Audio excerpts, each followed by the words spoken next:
আসসালামু আলাইকুম। আজকে আমরা নিউক্লিয়াস সম্পর্কে জানব। তো পূর্ববর্তীতে আমরা সাইটোপ্লাজমীয় যে অঙ্গাণুগুলো ছিল সেগুলোর উপর আলাদা আলাদা লেকচার তৈরি করেছি, যেন যার যেই টপিকে প্রবলেম হয় সে যেন শুধু ওইটাই দেখতে পারে আর কি। তো আজকে টপিকটা হচ্ছে নিউক্লিয়াস অ্যান্ড খুবই ইম্পর্টেন্ট একটা টপিক। তো এই ক্ষেত্রে প্রথমত আমরা শুরু করতে চাই নিউক্লিয়াস টপিক সম্পর্কে এইভাবে যে আমরা নিউক্লিয়াস সম্পর্কে কি জানি। এটা আমরা যেন নিজেদের কাছে কোশ্চেন করে এই ভিডিওটা পজ দিয়ে যে আমি নিউক্লিয়াস সম্পর্কে কি জানি, দেখতে কিরকম, আমি কি এই চিত্রগুলো ভিজুয়ালাইজ করতে পারতেছি কিনা, অর্থাৎ আমি কি এর গঠন সম্পর্কে জানি কিনা, অবগত কিনা, বা এর কাজ সম্পর্কে জানি কিনা, বা নিউক্লিয়াসটা যে আমি পড়তেছি কেন পড়তেছি। তারপর বইয়ে কিছু কথা বলা আছে, যেমন নিউক্লিয়াস হচ্ছে কোষের প্রাণকেন্দ্র। তারপর আরো কিছু কথা বলা আছে, যেমন কেন্দ্রিকা। তো এই কথাগুলা কেন বলা হচ্ছে নিউক্লিয়াস সম্পর্কে, অন্যগুলা সম্পর্কে তো আসলে এই কথাগুলো বলা হয় নাই। যেমন প্রাণকেন্দ্র, তারপর হচ্ছে brain of cell. Brain of cell মানে হচ্ছে কোষের মস্তিষ্ক। কোষের মস্তিষ্ক বলা হচ্ছে। তাহলে এই কথাগুলো কেন বলা হচ্ছে নিউক্লিয়াসের ক্ষেত্রে, এই কোশ্চেনগুলো আমরা নিজেদেরকে একটু করি অ্যান্ড চিন্তা করি এর অ্যান্সারটা আসলে কি হতে পারে। আর একটা কি বললাম, কেন্দ্রিকা। দেখুন, এটাকে কি এই জন্য কেন্দ্রিকা বলা হয় যে এটা কোষের সেলের মানে একটা সেলের মাঝামাঝিতে অবস্থান করে দেখে লোকেশনের জন্য?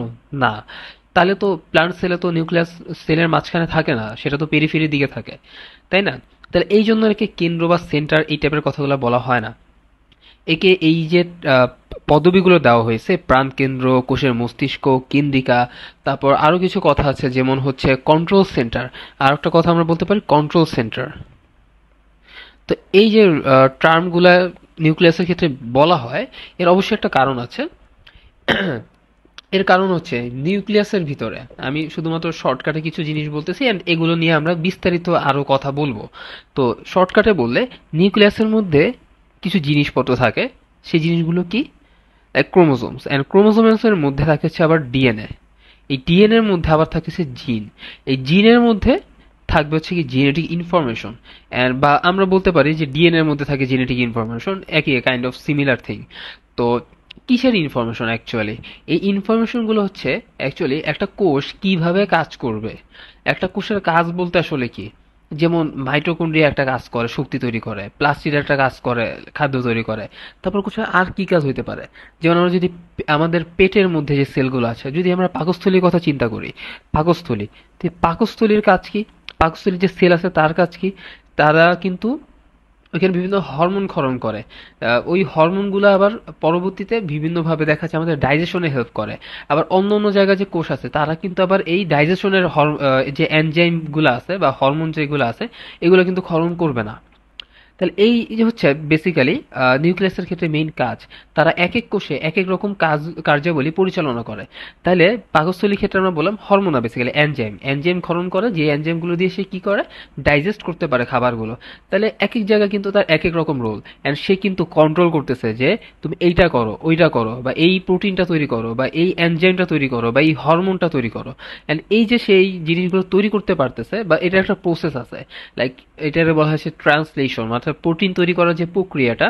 প্রথমত সে যেটা করে, ডিএনএ থেকে সে একটা, তার মধ্যে যে জেনেটিক ইনফরমেশন গুলো আছে সে তো নিউক্লিয়াসের মধ্যেই থাকে, ডিএনএ তো নিউক্লিয়াসের মধ্যেই থাকে। আর প্রোটিন যেগুলো আছে এটা তো রাইবোজোমে তৈরি হয়, অর্থাৎ কি নিউক্লিয়াসের বাহিরে। তাহলে সে মধ্যপন্থী হিসেবে, একজন মেসেঞ্জার হিসেবে তৈরি করে এমআরএনএ। এই এমআরএনএ এর মধ্যে সে কি করে, ডিএনএ এর মধ্যে যে ইনফরমেশন গুলো ছিল, ওই যে প্রোটিন তৈরি করার যে ইনফরমেশন গুলো, ওই যে ডাইজেস্টিভ যে এনজাইম, যে এনজাইমটা আমার কাজে লাগতো ডাইজেশনের জন্য, সেই কোডগুলা এমআরএনএ পাস করে দেয়। পরবর্তীতে এমআরএনএ কি করে, নিউক্লিয়াস থেকে বের হয়ে আসে এন্ড পরবর্তীতে সে রাইবোজোমের কাছে যায়, রাইবোজোমের কাছে যেয়ে বলে যে আমার কাছে এই প্রোটিন তৈরি করার জন্য এই কোডন আসছে, মানে এই ইনফরমেশন আমি নিয়ে আসছি, তার মানে আমার এই প্রোটিন তৈরি করতে হবে। তো রাইবোজোম সেটা বুঝে ওই অনুযায়ী সে প্রোটিন তৈরি করে, ওইখানে আরো অনেক হেল্প করে, টিআরএন ইত্যাদি ইত্যাদি হেল্প করে। তো এই যে প্রসেসটা, এই প্রসেসটা বলা হয় ট্রান্সলেশন। অর্থাৎ এখানে অন্যতম একটা প্রধান কাজ হচ্ছে নিউক্লিয়াস কি করে, নিউক্লিয়াসের মধ্যে ইনফরমেশন গুলো থাকে যে কোন প্রোটিনটা তৈরি হবে। এন্ড প্রোটিন তৈরি হওয়া মানে কি, প্রোটিন থেকেই, প্রোটিন মানে হচ্ছে এটা এনজাইম হইতে পারে, ওটা হরমোন হইতে পারে। এই তো সবই কিন্তু প্রোটিন, হরমোনও প্রোটিন, এনজাইমও প্রোটিন। তাহলে আমার মনে হয় এই পার্টটাতে আমরা ক্লিয়ার যে নিউক্লিয়াসের কাছে এই কন্ট্রোলটা আছে, যে একটা কোষের মধ্যে কে কি করবে, কার কি কাজ, সেটা সে ঠিক করে দিতে পারে। তাহলে এই জন্যই কিন্তু আমরা একে কোষের প্রাণকেন্দ্র বা কোষের মস্তিষ্ক বলতে পারি। যেরকম আমাদের মস্তিষ্ক আমাদেরকে বলে যে এইটা করো ওইটা করো, বা আমাদের মস্তিষ্ক কিন্তু কন্ট্রোল করে, এই জন্য কিন্তু সেটা এই নিউক্লিয়াসকে কিন্তু কন্ট্রোল সেন্টার বলা হচ্ছে। তা আমার মনে হয় জিনিসটা আমরা জটিলতার দিকে আর না নিয়ে যাই, জাস্ট শুরুর দিকে আমরা কিছুটা একটু বোঝানোর চেষ্টা করছি যেটার আসলে একটা গুরুত্ব আছে। নিউক্লিয়াস সম্পর্কে আমাদের অবশ্যই জানা দরকার এবং অবশ্যই বিস্তারিত জানা দরকার। তাহলে আমরা কোষের যে মেকানিজমগুলো আছে সেগুলো আমরা অনেক ভালোভাবে বুঝতে পারবো। আর নিউক্লিয়াস সম্পর্কে যদি আমরা না বুঝি তাহলে আমরা কোষের মেকানিজম সম্পর্কে বুঝতে পারবো না, কারণ কোষের যে মেকানিজমগুলো আছে সেগুলো কন্ট্রোলই হচ্ছে কিন্তু এই নিউক্লিয়াস দ্বারা। বা এই যে আমরা এত বলি ডিএনএ, জিন, তাহলে এদের যে ইম্পর্টেন্স, সেই ইম্পর্টেন্স যদি আমি বুঝতে না পারি তাহলে কিন্তু আমি একদিকে পড়েও মজা পাবো না, এবং অপরদিকে হচ্ছে পড়ার পরও দেখা যায় ভুলে যাব, বা পরীক্ষার সময় পরীক্ষার আগের রাতে পড়বো, মানে আমাদের বাস্তবিক যে জীবনে আছে সেখানে আমি কোনো কাজই লাগাতে পারবো না পড়াটা। তো অবশ্যই আমাদের এটার ইম্পর্টেন্সটা ফিল করতে হবে যে না, নিউক্লিয়াস, ডিএনএ, জিন, এদের কাজ সম্পর্কে আমাদের জানা দরকার, কারণ এরাই হচ্ছে আমার সেলের ফাংশন নিয়ন্ত্রণ করতেছে। অ্যান্ড সেলের ফাংশন যখন নিয়ন্ত্রণ হয় তার মানে কি আমার ফুল বডির ফাংশনই কিন্তু আলটিমেটলি নিয়ন্ত্রিত হচ্ছে। তাহলে এটা ছিল আমাদের প্রথম কথা নিউক্লিয়াস সম্পর্কে। এরপর এখন হচ্ছে আমরা আস্তে আস্তে বইয়ের ইনফরমেশনগুলো এক্সপ্লেন করব, লাইক নিউক্লিয়াস কোথায় পাওয়া যায়, কোথায় পাওয়া যায় না, এর গঠন কি, এর কাজ কি, ইত্যাদি ইত্যাদি, রাসায়নিক গঠন, ভৌত গঠন। আসসালামু আলাইকুম। তাহলে নিউক্লিয়াসের প্রথম পার্টে আমরা ডিসকাস করলাম যে নিউক্লিয়াসের তাৎপর্যটা আসলে কি, নিউক্লিয়াস সম্পর্কে আমরা কেন জানবো, কিভাবে পড়া উচিত বা কেন পড়া উচিত। তো এখন হচ্ছে আমরা আস্তে আস্তে নিউক্লিয়াসের গঠন, এর কাজ, এগুলো সম্পর্কেও জানবো। তো প্রথমত আমরা যেটা নিয়ে জানতে পারি যে নিউক্লিয়াসের সংখ্যা।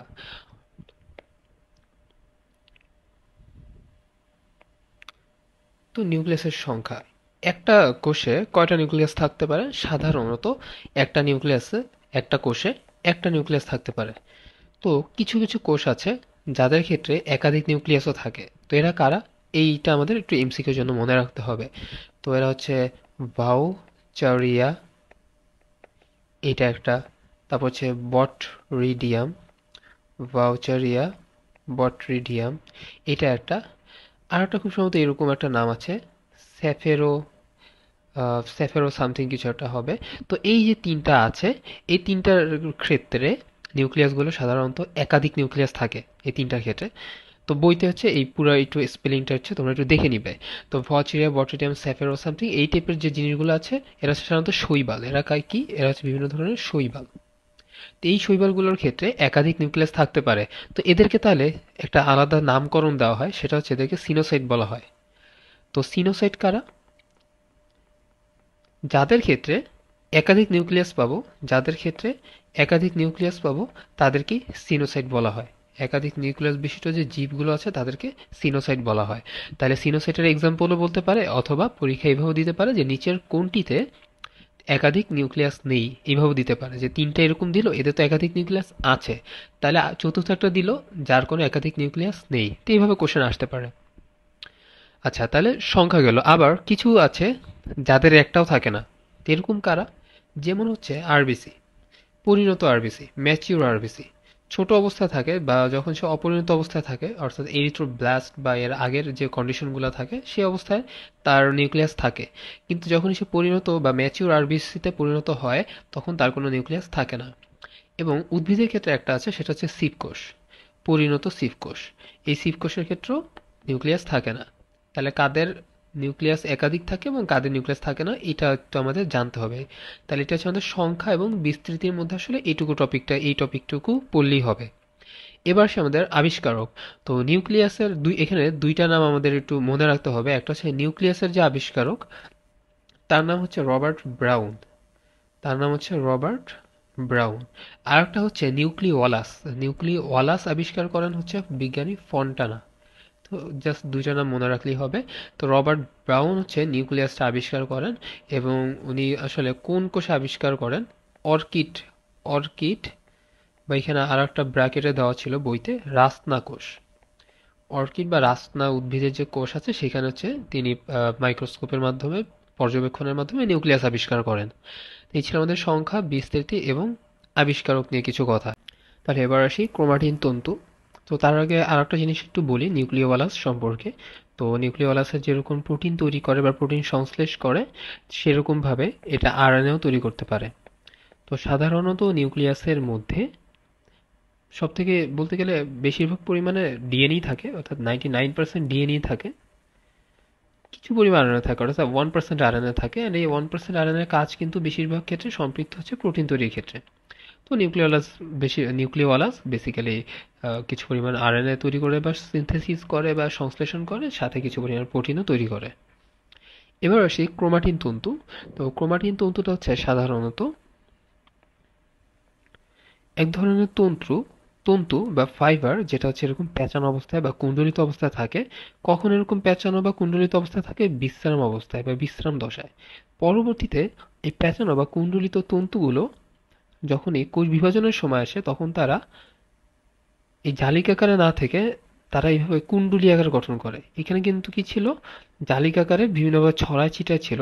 পরবর্তীতে সে কুণ্ডলী পাকানো শুরু করে এবং পরবর্তীতে সে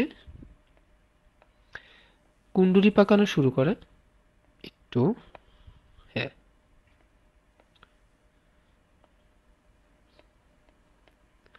পরবর্তীতে সে কুণ্ডলী পাকানো শুরু করে এবং এইভাবে ক্রোমোজোম তৈরি করে। এবং ক্রোমোজোমের ক্ষেত্রে আমরা দেখি মাঝখানে থাকে হচ্ছে সেন্ট্রোমিয়ার, দুই সাইডে থাকে দুইটা বাহু। এই হচ্ছে ক্রোমোজোমের গঠন। তো এইভাবে বিশ্রামরত অবস্থার জালিকাকারে বিন্যস্ত ক্রোমাটিন তন্তু কোষ বিভাজনরত অবস্থায়, সরি এটা হচ্ছে বিভাজনরত অবস্থায় যে গঠন সৃষ্টি করে, কুণ্ডলিত যে গঠন সৃষ্টি করে তাকে হচ্ছে ক্রোমোজোম বলা হয়। তখন এই ক্রোমোজোমে আবার, এটা যেমন মাইটোসিসের ক্ষেত্রে আমরা এরকম দেখছি, এটাই পরবর্তীতে যখন মিওসিস হয় তখন দেখা যায় এটা এভাবে ভাগ হয়ে যায়, বাহুটা দুই ভাগে বিভক্ত হয়ে যায়। তখন আবার এইটাকে আবার একটা ক্রোমাটিড বলা হয়। এই একটা ক্রোমাটিড অ্যান্ড এই একটা ক্রোমাটিড। ক্লিয়ার কিনা ব্যাপারটা? ক্রোমাটিন তন্তু, ক্রোমোজোম অ্যান্ড আরটা আমরা কি শিখলাম? ক্রোমাটিড। তো আমাদের এত কিছু দরকার নেই, তো আমরা ক্রোমাটিড তন্তু নিয়ে শিখতেছি। তো ক্রোমাটিন তন্তু সম্পর্কে আরো কিছু কথা বলি। যেমন হচ্ছে রাসায়নিক গঠনটা কিরকম হতে পারে। এবার রাসায়নিক গঠন হচ্ছে এটা বেসিক্যালি ডিএনএ, আরএনএ, তারপর হচ্ছে হিস্টোন প্রোটিন, নন হিস্টোন প্রোটিন, এই জিনিসগুলো নিয়ে সাধারণত সে গঠিত। এবং তার আরো দুইটা থাকে, মিনারেলস থাকে, যেমন ম্যাগনেসিয়াম বা ক্যালসিয়ামও থাকতে পারে। ম্যাগনেসিয়াম, ক্যালসিয়াম অর্থাৎ এই দুই ধরনের মিনারেলস থাকতে পারে তার গঠনের মধ্যে। তো এইগুলো তার ভৌত গঠন, রাসায়নিক গঠন।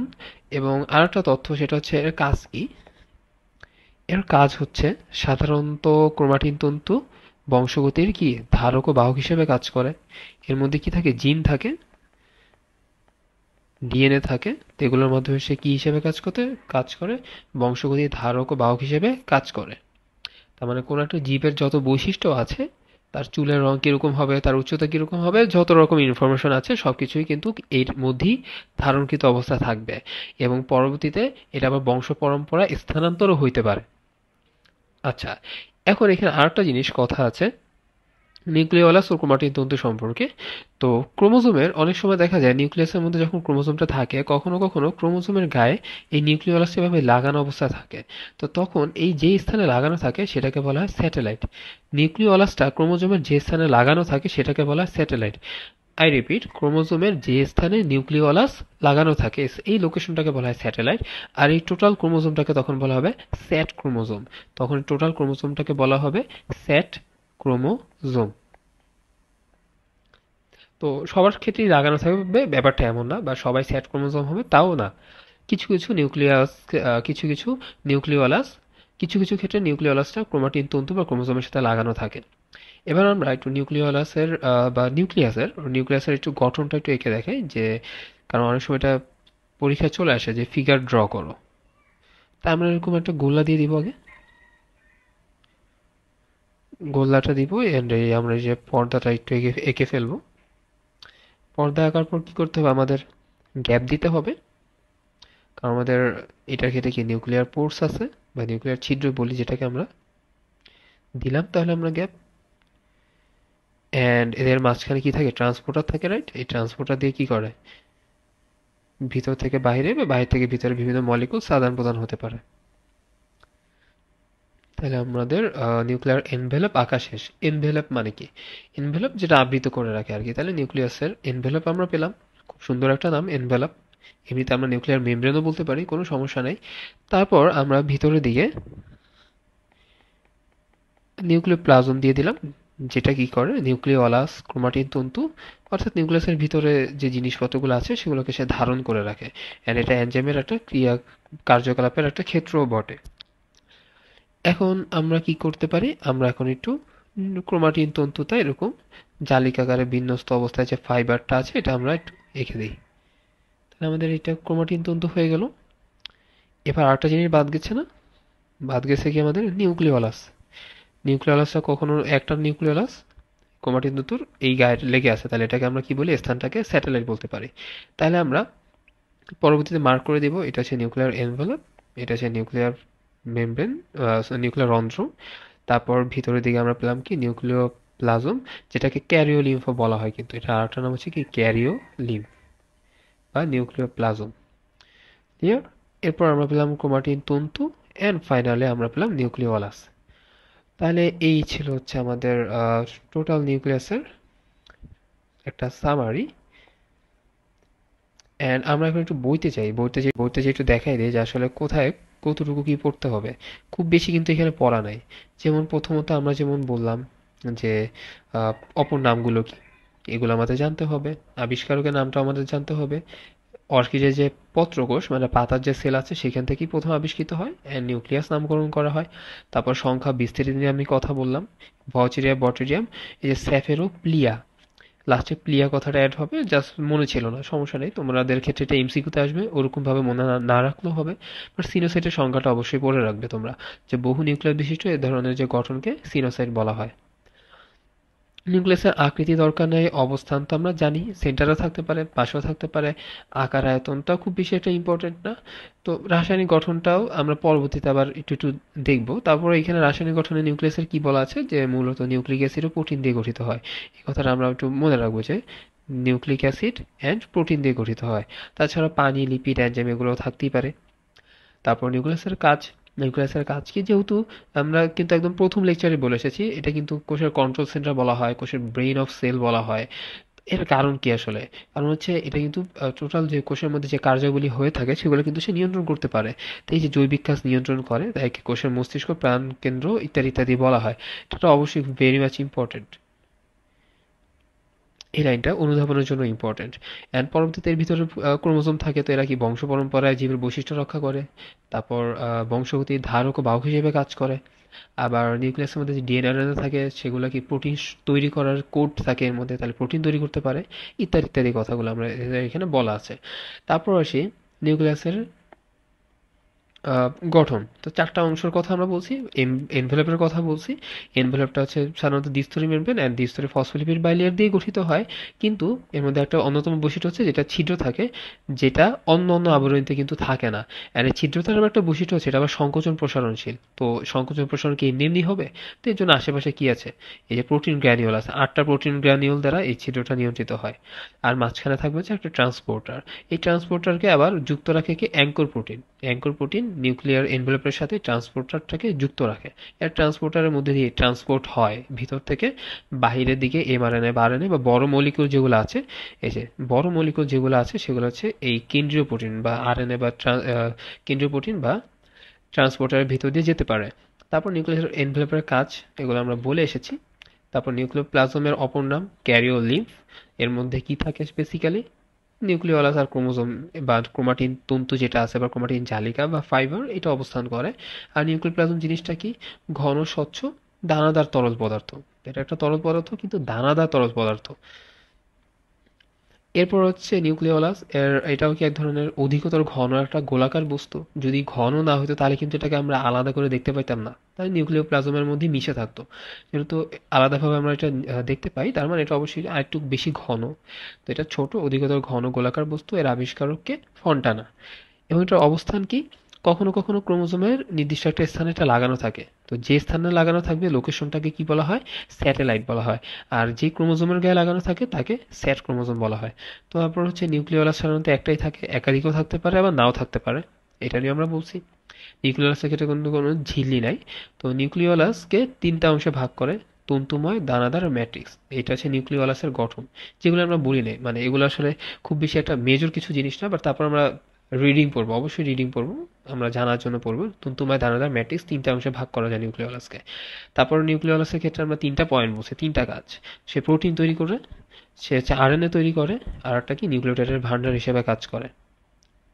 আর তাহলে নিউক্লিওলাসের গঠনের মধ্যে কিন্তু এইগুলোই পাবো, প্রোটিন, আরএনএ, ডিএনএ। ক্লিয়ার? এরপর আসি নিউক্লিয়ার রেটিকুলাম বা ক্রোমাটিন তন্তু।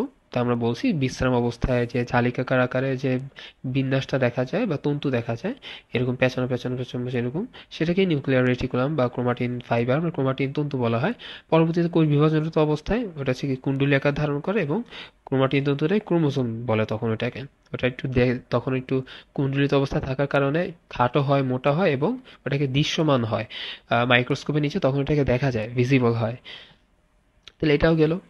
অ্যান্ড তারপর আমরা ক্রোমোসোমের ক্রোমাটিন তো রাসায়নিক গঠন বললাম, ডিএনএ থাকে আরএনএ, হিস্টোন নন হিস্টোন প্রোটিন, আর দুইটা ধাতুর বা মিনারেলসের কথা বললাম, ক্যালসিয়াম অ্যান্ড ম্যাগনেসিয়াম থাকে। আর কাজের ক্ষেত্রে আমরা বললাম যে বংশগতি বৈশিষ্ট্যের ধারক ও বাহক হিসেবে কাজ করে, তাছাড়া মিউটেশন এগুলো হতে পারে, এগুলোর ক্ষেত্রে রোল আছে। তাহলে এগুলো গেল। এরপর হচ্ছে প্রকৃত এইখান থেকে আমরা বেসিক্যালি হচ্ছে আবরণী বিহীন কারা, দ্বিস্তরী আবরণী কারা, একস্তরী আবরণী কারা, এবং ইত্যাদি ইত্যাদি, এগুলো এই তিনটা জিনিস আমরা মনে রাখবো। এক আবরণী, দ্বি আবরণী, এর কাদের আবরণ নাই, এগুলো আমরা অঙ্গাণুগুলোর নাম মনে রাখবো। আর এগুলো তো শুরুতে আমরা বলে এসেছি, সঞ্চিত পদার্থ, নিঃসৃত পদার্থ, বর্জ্য পদার্থ, এগুলো আমাদের প্রথমের দিকে লেকচারে ছিল। অ্যান্ড এখানে পুরো একটা জিনিসের সামারি বলা আছে, প্রধান কাজগুলো কি কি, কার আবরণে কি কাজ কি। তো এরপরে আমরা ক্রোমোজোম পড়বো ইনশাল্লাহ।